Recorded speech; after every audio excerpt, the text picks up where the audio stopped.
Loué soit Jésus-Christ qui s'est fait homme et non pas femme, sa grâce et sa paix soient avec vous. Au début de l'été, j'avais invité des responsables religieux et d'associations de parents d'élèves à ne pas se contenter de protestations verbales face à l'introduction de la théorie dite du genre, théorie qui n'a rien de scientifique, mais qui est désormais obligatoire dans l'enseignement de l'éducation nationale, mais à organiser des actes de désobéissance civile, comme le boycott de ces cours par leurs enfants. Malheureusement, il est à croire que l'on préfère protester pour se donner bonne conscience plutôt que pour obtenir gain de cause. Car en effet, qui, sinon les parents, doivent rappeler à l'État qu'il n'a pas à usurper l'autorité des parents en matière d'éducation, mais à les aider à accomplir cette responsabilité d'éducateur premier de leurs enfants.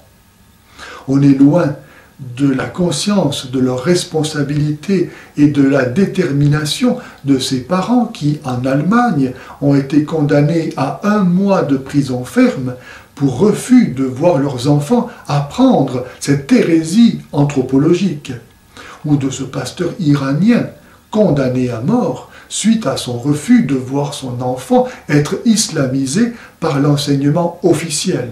Je rappelle que cette théorie dite du genre distingue l'orientation sexuelle, l'identité sexuelle et le sexe biologique.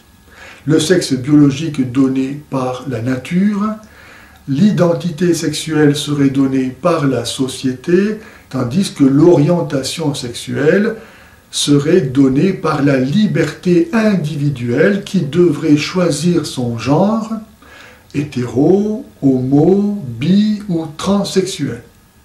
Ainsi, au lieu d'aider à unifier ces 3 aspects, comme le réclame le bien de la personne, cette théorie, les déclarant indépendants, éclate les personnalités.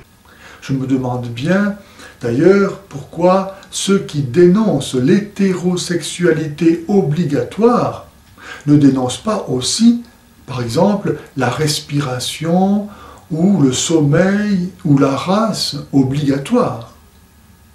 La théorie du genre est une nouvelle expression du péché originel, cette recherche de liberté qui croit ne pouvoir s'affirmer que dans la révolte contre le Créateur, regardé comme nous imposant sa loi, parce qu'il choisit pour nous d'être homme ou femme. Mais s'il faut accuser Dieu de nous avoir créés sexués, pourquoi ne pas l'accuser aussi de nous avoir créés sans notre accord, et en conséquence se suicider? Mais à scier la branche qui nous porte et qui nous relie à Dieu, que peut-il nous arriver sinon la chute? La chute dans l'horreur du non-amour, aussi vrai que l'autosuffisance narcissique de l'homosexualité enferme l'individu dans l'impossibilité d'aimer, c'est-à-dire de se donner, et de se donner nécessairement à autrui, autrui dont l'altérité est inscrite précisément dans son corps. Chute qui entraîne aussi la société dans la mort, aussi vrai que l'homosexualité est par nature stérile. Puisqu'il n'y a pas de procréation sans sexualité, l'orientation sexuelle de l'humanité ne peut être que l'hétérosexualité. Bis, trans, homo ne sont pas, comme on ose maintenant l'enseigner, de simples orientations sexuelles, mais bien des perversions sexuelles, qui, comme telles, damnent ceux qui les adoptent. Voici quelques questions que j'aimerais poser aux destructeurs de la matrice hétérosexuelle de la société, comme ils disent. Que veut dire choisir son genre s'il n'y a pas de genre en soi, c'est-à-dire de façon objective, incarnée d'être homme ou femme, indépendamment de notre volonté? Comment, par exemple, choisir d'être de genre masculin sans se référer à l'homme, c'est-à-dire à un homme? Mais où le trouver si tous peuvent être de genre féminin? Comment peut-il y avoir des genres en soi si tous peuvent en changer?